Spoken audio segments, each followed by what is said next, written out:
मैं हूं professor doctor Ijaz रसूल नूरका, प्रोग्राम फूड सिक्योरिटी के साथ। हम बात करेंगे फूड सिक्योरिटी और इससे जुड़ी ज़रूरियात, मतलूबा वसाइल, दरपेश मसाइल और उनका हल। हर पैदा होने वाला बच्चा हमसे तकाजा करता है खुराक, दूध और कपड़ा। जब तमाम अहले वतन पेट भर कर खाना खाएंगे तो हम कहेंगे कि हम हैं फूड सिक्योर्ड कंट्री। वतन अजीज की फूड सिक्योरिटी के सबसे अहम स्तून जो अपना तन, मन, धन लगाकर पैदा करता है हम सब के लिए खुराक, वो है हमारा प्यारा किसान, पाकिस्तान की आन, बान और शान। देखते रहिए प्रोग्राम फूड सिक्योरिटी सिर्फ यूनिवर्सिटी ऑफ सरगोधा टीवी पर। Welcome to program Food Security with Dr. Ijaz Noorka at University of Sargodha TV.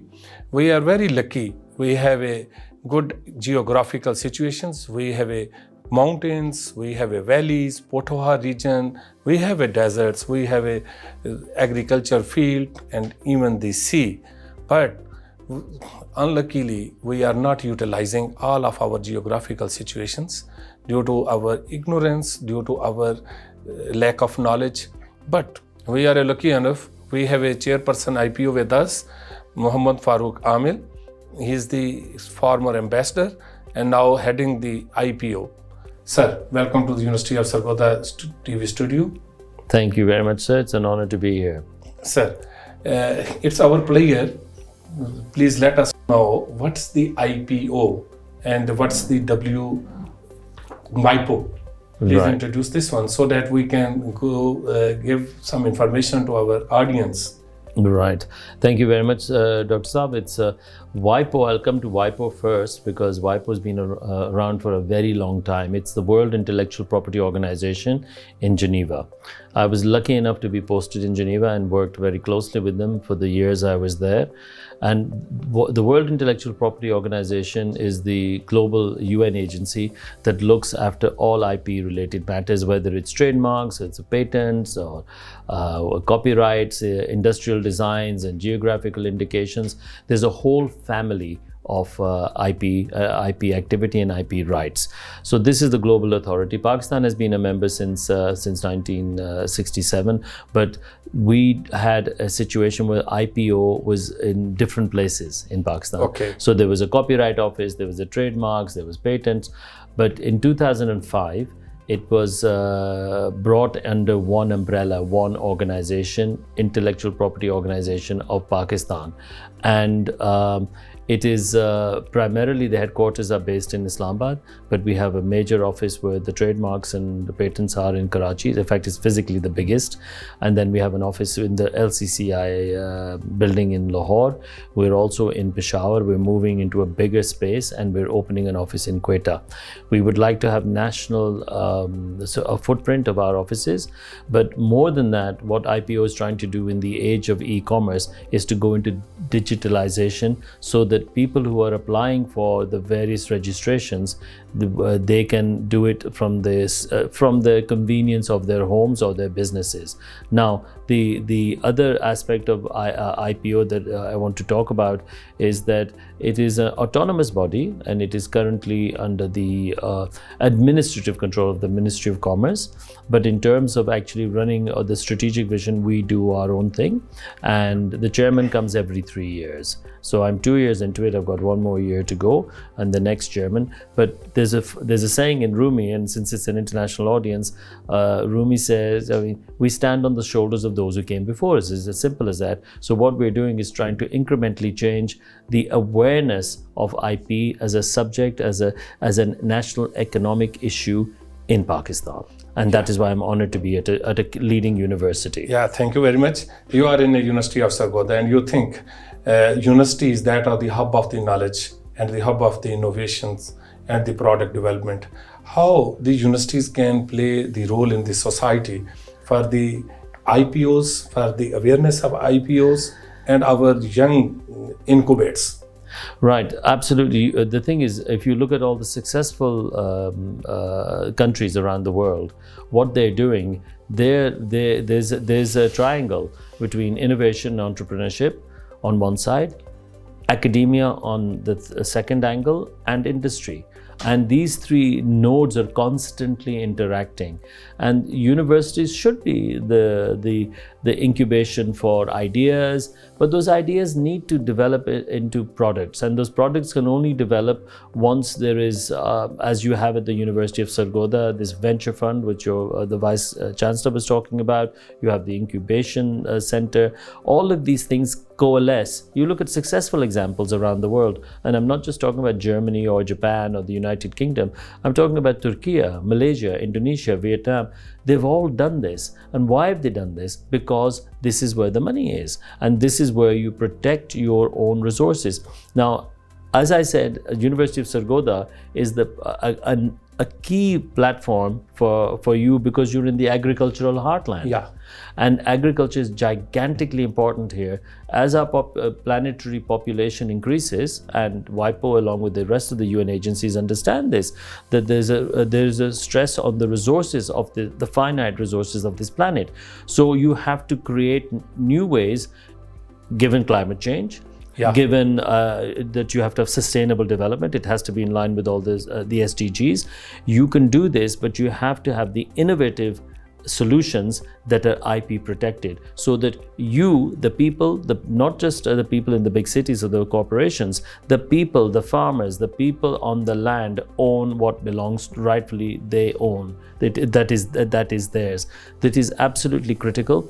And you also at the University of Sargodha have a TISC, a Technology Innovation Support Center.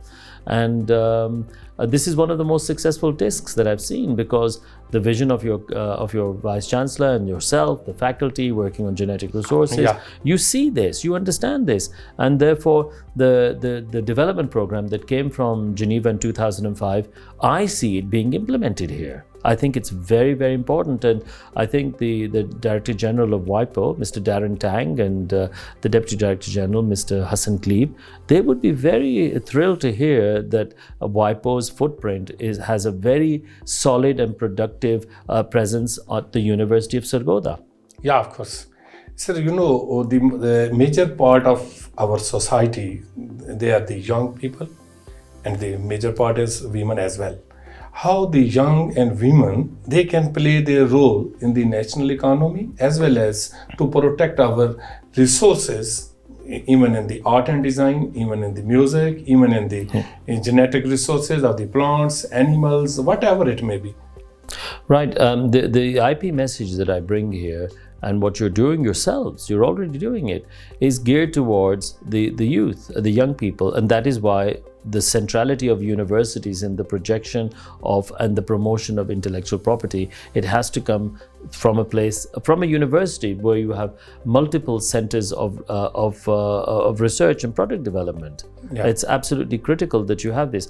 Now, talking about women, one thing that I'm very proud to say, this having been a gender champion in Geneva, I think it's IPO Pakistan has I know it has a larger percentage of women officers and officials than many of the UN agencies, and this is something that people need to know on the international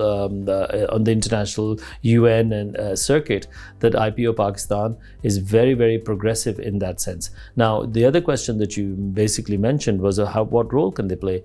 Any nation that does not include women as equal partners, I think Quaid-e-Azam, Muhammad Ali Jinnah, has made it crystal clear. I mean, we don't need to look further than your own founding father. What is the role of women in the national uplift? It's absolutely critically clear, and government after government has stayed with that. Every government has always talked about this, but how do you actualize that? How do you make it a fact? And I walked across to this building, I saw many young women, and in fact the Vice Chancellor had said that those young women there were many women doing well, and I see this all over Pakistan. Now the thing is, the question is whether, but it's up to the individuals, of course, whether those women, young women, enter into the workforce. I think through IP, they can do that, because you can sit at home, you can make your ideas, you can conduct e-commerce, and and do your job without having to go very far if you're in a conservative environment, or you have multiple sort of, let's say, life commitments in terms of when you get married. In our country, we're a conservative society. So these young women should not, I would encourage them, you should not lose your education. You should utilize that education even in the context of a part-time business. And that part-time business, online business. Yes, online business. But you must protect your IP.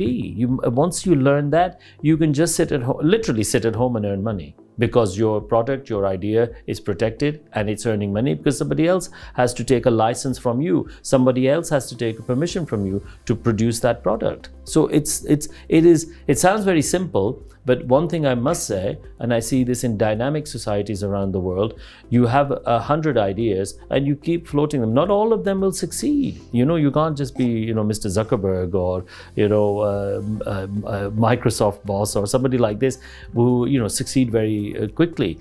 But they also tried over and over again, but you must never give up. And I think IP offers that opportunity. Well, this business is not going to work, that's not going to do.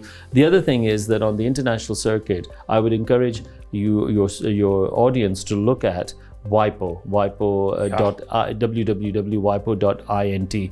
Since COVID taught us online activity, there are 1,000 courses and 1,000 opportunities and ideas of how you can self-train yourself through free training courses in everything from copyrights to trademarks to patents. And if there's something that you don't understand on Pakistan's IPO website, please look at the WIPO website. WIPO in Geneva is our mothership in so many ways, and we consult them, we work with them. We have bilateral agreements with Turkey. We're working on that with the United States and hopefully with the United Kingdom and Japan and with China. So it's all about learning. It's all about having access and claiming your rights. So when I'll make it a simple, or put it in a different context. So when we were fighting colonialism, our forefathers, so when Quaid-e-Azam came along, he said, one person, one vote. We talk about this in Kashmir as well. One person, one vote.